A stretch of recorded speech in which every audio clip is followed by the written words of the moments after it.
आइए हम परमेश्वर का वचन देखेंगे।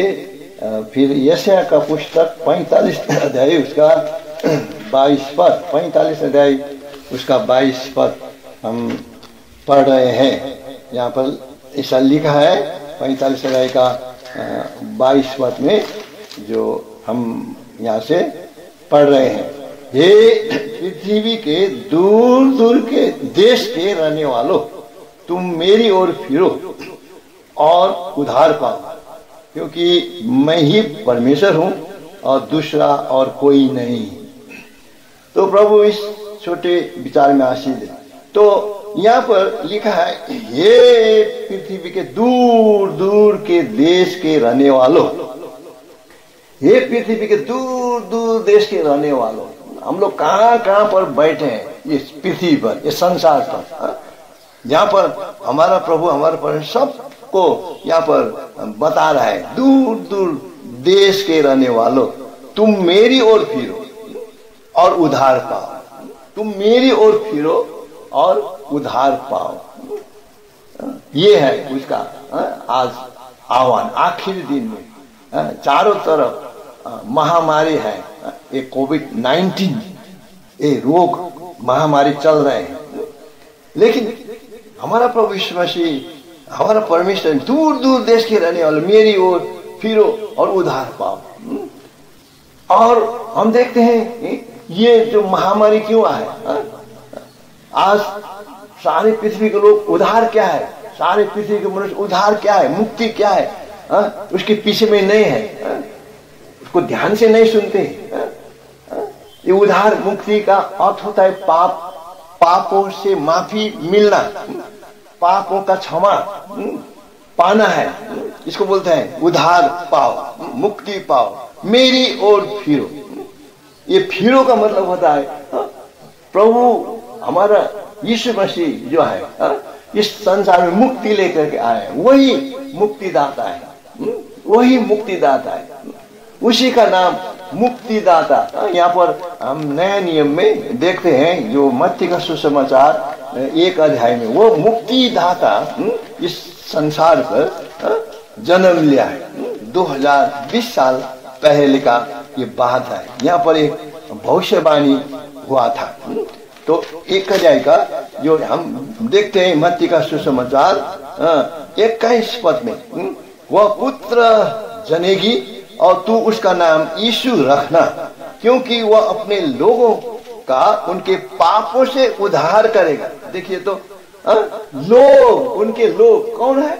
सारे संसार के मनुष्य है, परमेश्वर के लोग हैं। किस तरह से परमेश्वर ने मनुष्य को बनाया और अपना लोग कहते हैं। सारे संसार के मनुष्य को प्रेम करता है, इसलिए तो प्रभु यीशु मसीह भेजा है स्वर्ग से, इस संसार का मनुष्य जितने हुए है उद्धार पाए। जैसा यूहन्ना का सुसमाचार 3 अध्याय का 16 पद में लिखा है, परमेश्वर ने जगत से और संसार से ऐसा प्रेम रखा कि उसने अपना एकलौता पुत्र दे दिया, ताकि जो कोई उस पर विश्वास करे वो नष्ट न हो और अनंत जीवन पाए। जो कोई विश्वास करे, विश्वास क्या है? खाली विश्वास करने से नहीं, उद्धार का मतलब होता है पाप से मन फिराना। हम लोग पापी हैं, हम लोग जन्म कर्म का पापी है। जैसा दाऊद भी कहता है, एक राजा था उस जमाने का, दाऊद डेविड, उसने क्या कहा? वजन 51 अध्याय का 5 पद में लिखा है, यहाँ पर ऐसा जोर से वो बोला था राजा, देख मैं अधर्म के साथ उत्पन्न हुआ और पाप के साथ अपने माता के गर्भ में पड़ा। वो राजा भी मनुष्य था, पाप के साथ अपनी माता के गर्भ में पड़ा। ये है तो राजा इस तरह से परमेश्वर को पुकारता था। तो किस तरह से फिर परमेश्वर ने उसको उद्धार का ज्ञान में लाया। यहाँ पर भजन का पुस्तक में उसने पश्चाताप किया, या लिखा है कि भजन का उसने पापों का माफी पाया, इसलिए यहाँ पर उसने अपना मुंह से कहा है, क्या ही धन्य है जिसका अपराध क्षमा हुआ है, जिसका पाप ढांपा गया है। देखिए तो ये पाप ढांप देता है हमारा परमेश्वर प्रभु यीशु मसीह का उसका बलिदान का लहू से। आप हम लोग सब जानते हैं प्रभु यीशु मसीह किस तरह से उस खोपड़ी का पहाड़ कलवरी क्रूस पर बलिदान हुआ। वो हमारे पापों के लिए मारा गया, गाड़ा गया, फिर तीसरे दिन वो मुर्दों में से जिंदा हुआ, उसने लहू बहाया हमारे पाप धोने के लिए। यह है। और दाऊद का भी ये राजा का ये अनुभव था। फिर यहाँ पर हम देखते हैं उसने कैसा करके पश्चाताप किया, सच्चा हृदय से पश्चाताप किया, तो उद्धार मुक्ति उसको मिली। 32 अध्याय का 5 पद में ये भजन का पुस्तक, जब मैंने अपना पाप तुझ पर प्रकट किया और अपना अधर्म न छिपाया और कहा मैं यहोवा के सामने अपने अपराधों को मान लूंगा, तब तूने मेरे अधर्म और पाप को क्षमा कर दिया। देखिए तो क्षमा कर दिया, क्षमा मिला उस जमाने का राजा दाऊद को, आज हमको भी मिलेगा अगर हम सच्चा हृदय से पश्चाताप करें। देखिए तो इसीलिए तो ये पश्चाताप करना नहीं मांगते हैं लोग, पाप से मन फिराना नहीं चाहते, तो परमेश्वर और क्रोध में आकर सारे संसार में और ये कोविड-19 जो महामारी है, देखिए तो कितना राष्ट्र में कितने लोग मर रहे हैं। हमारा इंडिया में भी अब 2 लाख से पार हो गया है। अब कितने लोग मर जाएंगे पता नहीं, लेकिन हमारा अंदर में जो प्रभु यीशु मसीह आया है वो आत्मा है, वो होली स्पिरिट पवित्र आत्मा है, और अंदर से डर चला गया। ये सारे लोग मर रहे हैं, हमारा अंदर क्या तुमको उद्धार मिला, पापों का माफी मिला, और अंदर से भाग गया। वो मृत्यु जो आता है वो मृत्यु से पार हमको प्रभु बचाता है। जैसा भजन का पुस्तक में उसने प्रतिज्ञा किया है 91 अध्याय, भजन का पुस्तक 91 अध्याय में हम देखते हैं कि उसने किस तरह से हमको संभालता है। जो पापों का माफी मिली है, नया जन्म पाया है, उसको प्रतिज्ञा देता है। यहाँ पर 91 अध्याय 1 पद, जो परम प्रधान के छाया हुए गुप्त स्थान में बैठा है, ये हम लोग है उद्धार पाए हुए, नया जन्म पाए हुए लोग, वह सर्वशक्तिमान की छाया में ठिकाना पाएगा। अब सुनिए, तो यहाँ पर 3 पद में, वो तुझे बहेलियों के जाल से और महामारी से बचाएगा। कितना अच्छा लगता है ये आवाज। हम जब उद्धार पाए हैं, मुक्ति पाए हैं, इस तरह से बचाता है। किस तरह उसने प्रतिज्ञा दिया है, वह तुझे अपने पंखों की 4 पद, वह तुझे अपने पंखों की आड़ में ले लेगा और तू उसके पैरों के नीचे शरण पाएगा, उसकी सच्चाई तेरे लिए ढाल और झिलम ठहरेगी। कितना खुशी का बात है ना। हमारा परमेश्वर, सारा सृष्टि का रचने वाला, हमारा बनाने वाला, हमारा परमेश्वर मनुष्य को भी बनाने वाला, तो कितना प्रेम करता है सबको। पाप से पश्चाताप करो, ये महामारी से बच जाओ, एक दिन तो मरना ही है। रोमी 6 अध्याय के 23 पद में लिखा है, पाप की मजदूरी तो मृत्यु है, मरना ही पड़ता है। सब लोग ये संसार छोड़ के जाना ही पड़ता है, चाहे बुढ़े भी हो, चाहे जवान भी हो, चाहे बच्चे भी हो, चाहे माँ के गर्भ में पड़ा हुआ बच्चा भी हो, सब लोग मर जाएंगे। बाइबल में लिखा है, परमेश्वर ने कहा दिया कि पाप किया है इसलिए मरना पड़ेगा। पाप की मजदूरी मृत्यु है, इसलिए परमेश्वर ने ये आदम जो मनुष्य को इस तरह से श्राप दिया था, क्योंकि उसने आज्ञा नहीं मानी, वो फल खाया। और उसको क्या कहा, उत्पत्ति का पुस्तक 2 अध्याय का 7 पद में किस तरह से अच्छे उसका परमेश्वर ने उसका स्वरूप में अच्छी तरह से बनाया था।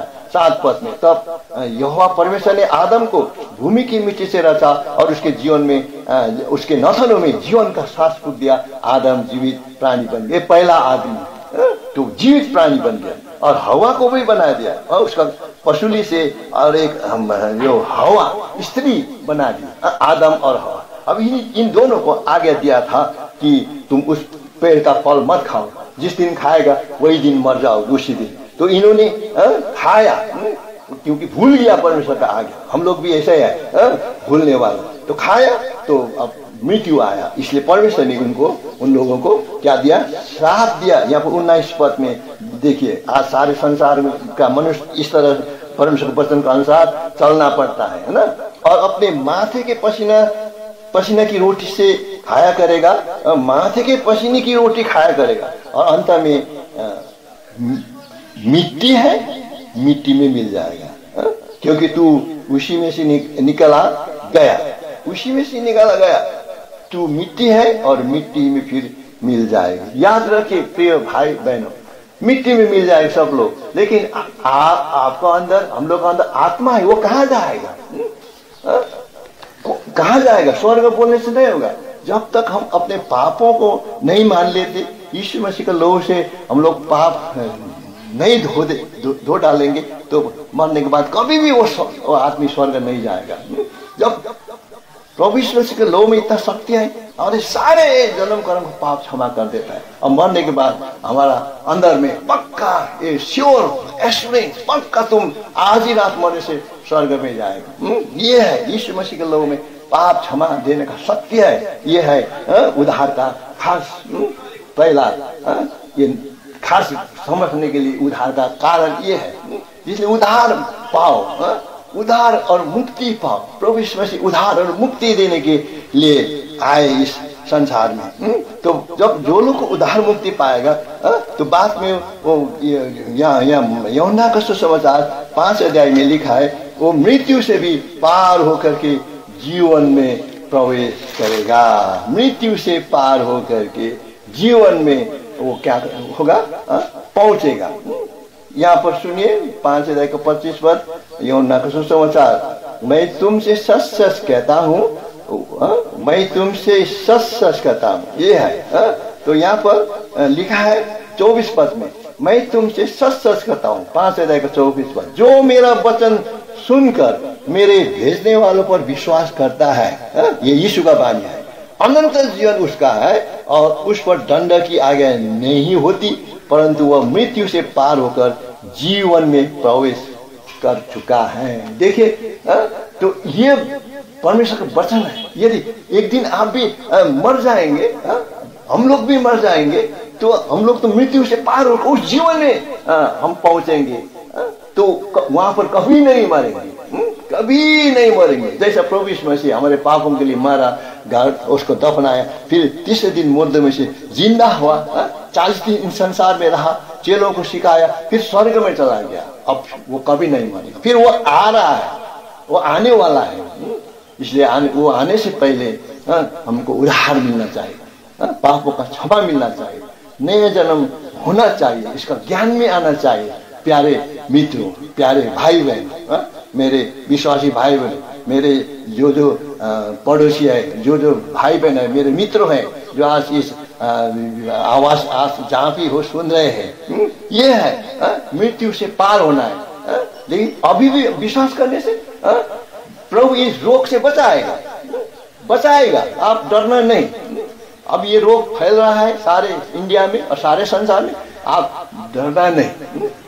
खास प्रभु यीशु का लहू से पापों का क्षमा का ज्ञान में आ जाओ, तो आपका ये शरीर का रोग भी प्रभु चंगा कर देगा एकदम। प्रभु यीशु मसीह दुनिया में जब आए थे ना, कैसे कैसे रोगियों को चंगा कर दिया ना, क्षमा कर दिया।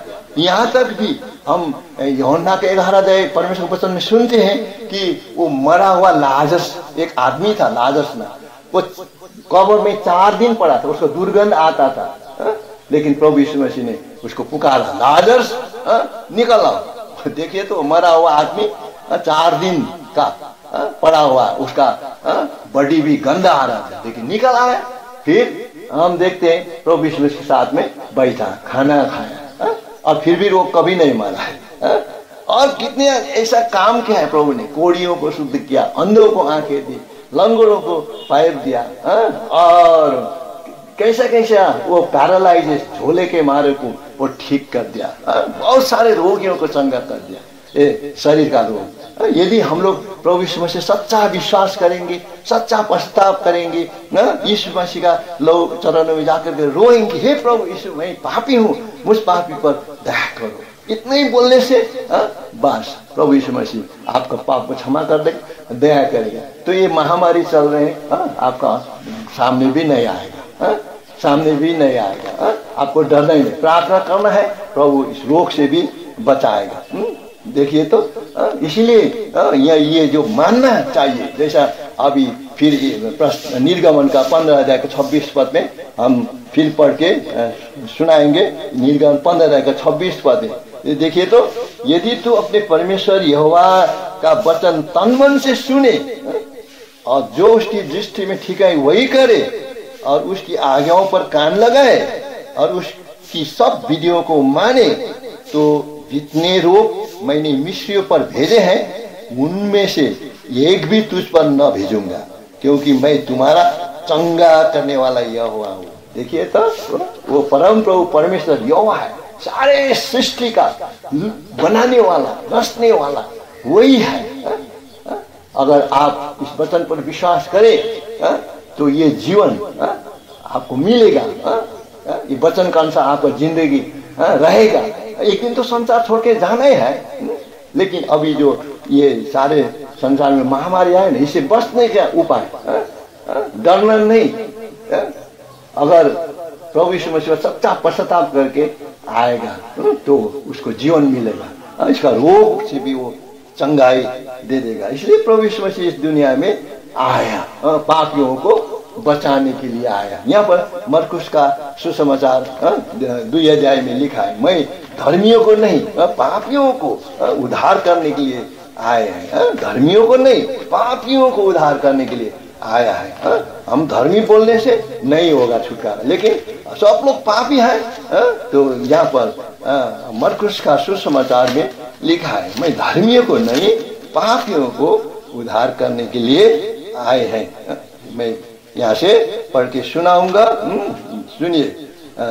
2 अध्याय का उसका 17 पद में यीशु ने यह सुनकर उनसे कहा, भले चंगों को वैद्य की आवश्यकता नहीं परंतु बीमारी को। अब आखिर में सुनिए, मैं धर्मियों को नहीं परंतु पापियों को बुलाने आया हूँ। देखिए तो, यदि आप पापी है तो प्रभु यीशु मसीह बुला रहा है, प्रभु यीशु मसीह बुला रहा है। अब सुनिए, विश्वासी लोग भी वो बुलाया तो हमको कहाँ ले जाने के लिए? सबसे पहला उसका आराधना उपासना करना चाहिए। वो उसका आराधना उपासना करने की जगह में बुलाया है। वो यहाँ पर निर्गमन का 15 अध्याय का, निर्गमन का 25 अध्याय में लिखा है, तो मेरे लिए एक स्थान बनाना जहाँ पर मैं तुम्हारे बीच में निवास करूं। 25 अध्याय 8 पद यहाँ पर निर्गमन। सुनिए, ये विश्वासी भाई बहन भी जो सुन रहे हैं, और वे मेरे लिए एक पवित्र स्थान बनाए कि मैं उनके बीच निवास करूं। देखिए तो, अब हम संडे रविवार जाते हैं और घर घर में बैठ के भी ये निवास स्थान बनाते हैं जहाँ पर हमारा परमेश्वर रहता है। वहाँ पर परमेश्वर को तारीफ करते हैं, उपासना देते हैं, भजन करते हैं, आराधना चढ़ाते हैं। इस तरह से परमेश्वर को हम प्रशंसा करते हैं और परमेश्वर हमको, प्रभु हमको आशीष देता है। ये है उपासना आराधना चढ़ाने का जगह, उपासना आराधना देने का जगह। इसीलिए हम देखते हैं इस निर्गमन 15 अध्याय में भी ये छुटकारा पाए हुए लोग, जैसा हम सबको मालूम है, वो परमेश्वर का लोक था, चुने हुए लोग थे। इनका बारे में हम कुछ यहाँ पर देखते हैं कि इन्होंने किस तरह से उद्धारकर्ता का प्रशंसा किया, तारीफ किया। 15 अध्याय का उसका हम 11 पद में पढ़ते हैं, निर्गमन एक्सोडस। हे यहोवा, देवता में तेरे तुल्य कौन है?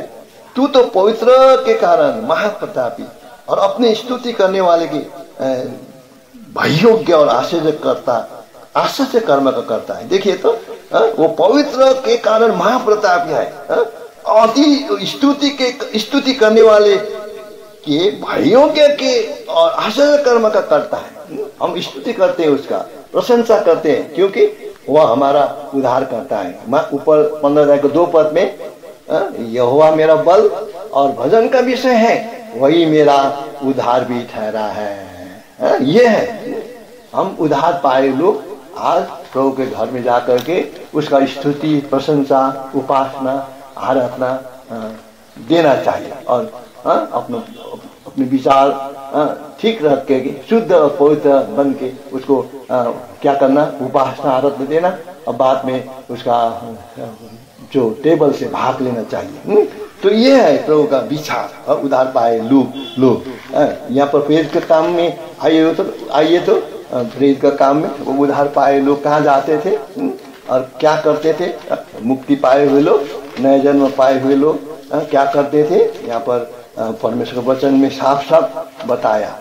दो अध्याय का हम देखते हैं। उधार पाए लोग सबसे पहला 47 पद में पढ़ते हैं और परमेश्वर की स्तुति करते थे और सब लोग उनसे प्रसन्न थे और जो उधार पाते थे उनको प्रभु उनमें मिला देता था। प्रभु उनको प्रतिदिन उनमें मिला देता था। कहाँ? उसका कलीसिया में, उसका चर्च में, वो उसका ये देह है, उसका बॉडी है। वहां पर जा करके हम परमेश्वर को तारीफ करते हैं, भजन करते हैं, आनंद के साथ उसको स्तुति करते हैं, वचन सुनते हैं और प्रभु खुश होकर के हमको आशीष देता है, क्योंकि हमको आशीष का वारिस होने के लिए बुलाया है। हिब्रू 6 अध्याय का उसका 14 पद में यहाँ पर लिखा है। हिब्रू का पुस्तक 6 अध्याय का 14 पद में आशीष का वारिस होने के लिए हमको बुलाया है। इब्रानी 6 अध्याय का हम देखते हैं, यहाँ पर लिखा है निश्चय मैं तुमको आशीष दूंगा। यहाँ पर लिखा है मैं सचमुच तुझे बहुत ही आशीष दूंगा और तेरी संतान को बढ़ाता जाऊंगा। ये आशीष पाने के लिए हम लोग वहां पर जा करके, जहाँ पर 2 या 3 इकट्ठे होते हैं, वहाँ परमेश्वर हमारे बीच में है और आशीष देता है। इस तरह से हम प्रभु को क्या करते हैं, प्रशंसा करते हैं और प्रभु को एकदम खुश करते हैं, ऊपर उठाते हैं प्रभु को।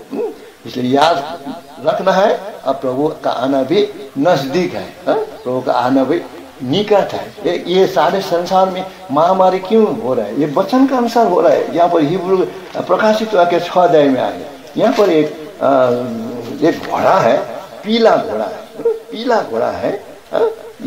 इसका नाम ही है, नाम क्या है? मृत्यु। यहाँ पर 6 अध्याय का 8 पद में प्रकाशित वाक्य 6 अध्याय का 8 पद में मैंने दृष्टि की और देखो एक पीला सा घोड़ा है और उसके सवार का नाम मृत्यु है। देखिए तो, और अधोलोक उसके पीछे पीछे हैं और उन्होंने पृथ्वी की 1/4 पर यह अधिकार दिया कि तलवार, अकाल, मरी याद रखिए और पृथ्वी के सब वनपुरुष के द्वारा लोगों को मार डालेंगे। देखिए अभी ये संसार में हो रहा है, लेकिन प्रभु का धन्यवाद हो, हम लोग को बचाया। अभी एक पीला घोड़ा का जमाना है, ये मृत्यु है चारों तरफ। आज के दिन भर में कितने लोग मरते हैं हम लोग को मालूम नहीं है। आप लोग सुन रहे हैं, आप लोग का शहर में भी, आप लोग का गांव में, आप लोग का बस्ती जहाँ पर है वहाँ भी चारों तरफ सब लोग डर के मारे भाग जाता है। ये मृत्यु मृत्यु मृत्यु। सरकार बचाने के लिए कितने कोशिश करते, लेकिन हम लोग अंदर में डर है मृत्यु। लेकिन जो विश्वासी लोग हैं, प्रभु को पाए हैं, सच्चा उद्धार का ज्ञान में आया है, प्रभु को भजते हैं, पूछते हैं, उपासना देते हैं, उनके लिए तो मृत्यु नहीं है, आनंद है। मरने के बाद भी वो स्वर्ग में चला जाएगा। और मृत्यु तो उन लोग के कारण क्या हो, मृत्यु वो तो आनंद का कारण है। इसलिए एक व्यक्ति जो प्रभु का दास ने क्या कहा, यहाँ पर फिलिपी का पत्री में प्रभु का दास ने क्या कहा था, जो उसका नाम है पावल, देखिए उसने क्या कहा था। 1 अध्याय फिलिपी का पत्री 1 अध्याय का 24 पद में उसने ऐसा कहा कि 21 पद में, क्योंकि मेरे लिए जीवित रहना मसीह है और मर जाना लाभ है। बाप रे बाप, मर जाना उसके लिए लाभ है, जीवित रहना मसीह के लिए है। हम लोग जब जीवित हैं तो मसीह के लिए जीते हैं, उपासना करते हैं, आराधना चढ़ाते हैं, प्रशंसा करते हैं, तो उसको हम खुश करने के लिए एकदम रविवार को जा करके उसके चरणों में पढ़ते हैं। अब घर घर में भी कि आपका चर्च दूर है, अब तो लॉकडाउन का समय है, घर घर में भी आप उपासना आराधना चढ़ाओ, घर घर में भी। तो प्रभु को इस तरह से खुशी रखना चाहिए। तो प्रभु का दास ने ऐसा लिख दिया, इसलिए वो खुशी था। मेरे लिए जीवित रहना मसीह है जिसने मुझे छुटकारा दिया, और मर जाना लाभ है, मर जाना लाभ है। ये आप लोग का जीवन में भी होना चाहिए प्यारे मित्रों, मर जाना लाभ है। लेकिन आप मृत्यु से क्यों भाग रहे हो, रोग से क्यों भाग रहे हो? भागना तो चाहिए, ठीक है, हम लोग का परिवार है, बच्चे हैं, उनको पढ़ाना है, नौकरी करना है, संसार में जब तक हम लोग बैठे कुछ कर रहे हैं, तो ये तो भागना ही चाहिए मृत्यु से। लेकिन यहाँ पर जीवित रहना जो मसीह है, जीवित रहना मसीह ख्रिस्त है। तो आप लोग जिंदा है ना, तो प्रभु को पाया है, उधार मुक्ति मिला है, तो मसीह आपका साथ, ख्रिस्त आपका साथ साथ में होगा। और किसी भी दिन हम लोग मर जाएंगे तो मरना तो लाभ होगा, मरना तो लाभ होगा। अब एक आदमी ने बताया ना, एक आदमी ने बताया यहाँ गिनती का पुस्तक में, क्या बताया उसने, मेरा मृत्यु भी इस तरह ये धर्मी जन का जैसा मैं भी चाहता हूँ। वो मृत्यु ऐसा चाहता था, देखिए तो मेरा मृत्यु भी ऐसा होने से तो मैं बड़ी खुश होता था। यहाँ पर यहाँ आइए, हम 23 गिनती का, बाइबल का वचन गिनती का 23 अध्याय में लिखा है 10 पद में, याकूब के धूलि के किनको को कौन गिन सकता है, और या इस्राएल की चौथाई की गिनती कौन ले सकता है। अब सुनिए आखिरी भाग में, सौभाग्य यदि मेरी मृत्यु धर्मियों की सी और मेरा अंत भी उन्हीं के समान हो। बाप, देखिए तो धर्मियों का जैसा मेरा मृत्यु होना चाहिए। अब आखिर में हम बंद करने से पहले सुनिए, यह धर्मी का बात आया तो किस तरह से रोमी का पत्री में ये वचन मिल जाता है। नया नियम में प्रभु यीशु मसीह भी आया है, धर्मियों को नहीं लेकिन पापियों को। लेकिन प्रभु यीशु का लहू से जब पाप को क्षमा मिला तो वो धर्मी बन जाता है, अंदर अंदर धर्मी हो जाएगा और आने वाले क्रोध से उसको बचाएगा। 5 अध्याय रोमी 9 पद, अतः जबकि हम उसके लहू के कारण धर्मी ठहरे तो उसके द्वारा परमेश्वर की क्रोध से क्यों न बचेंगे। देखिए जब ईश्वर का लहू से पापों को धो डाल देगा, अंदर में हम लोग धर्मी बन जाएगा। देखिए तो ये बात है, बाहर में नहीं, अंदर में धर्मी। यीशु का लहू में ऐसा पावर है, शक्ति है, पाप को क्षमा और धर्मी। तो फिर लिखा है और तो परमेश्वर के क्रोध से क्यों न बचेंगे। सारे संसार में महामारी आ रही, इससे भी बड़ी बड़ी महामारी आने वाला है। अभी बताने का लिए समय नहीं है, कल या परसों किसी समय हम मिलेंगे, फिर आपका साथ में मिलके हम बोल देंगे। बाइबल के वचन सुनिए, हमारा अपना ही नहीं, मैं खुद बाइबल लेके यहाँ पर खड़ा हूँ। बाइबल का एक एक पद, एक एक वचन, एक एक पुस्तक से मैं बता रहा हूँ, क्योंकि बाइबल का वचन सच है। सारे संसार आज बाइबल का वचन पर विश्वास करे, परमेश्वर का वचन है, ये विश्वास का वचन है, विश्वास का वचन है। तो यहाँ पर आइए तो रोमी 10 अध्याय में अगर हम लोग विश्वास नहीं करेंगे तो ये भी व्यर्थ हुआ है। सुना है तो विश्वास करना चाहिए। यहाँ पर 10 अध्याय का 8 पद में, परंतु वह क्या कहती है कि यह कि वचन तेरे निकट है, तेरे मुंह और तेरे मन में है, यह विश्वास का वचन है जो हम प्रचार करते हैं। ये विश्वास का वचन है, हम प्रचार करते हैं। विश्वास का वचन है, हम प्रचार करते हैं। अब जो लोग सुन रहे हैं, अब आने वाले दिन में भी आप सुन सकते हैं। प्रभु इस वचन को समझने के लिए आप सबको सहायता करें। धन्यवाद। ठीक है।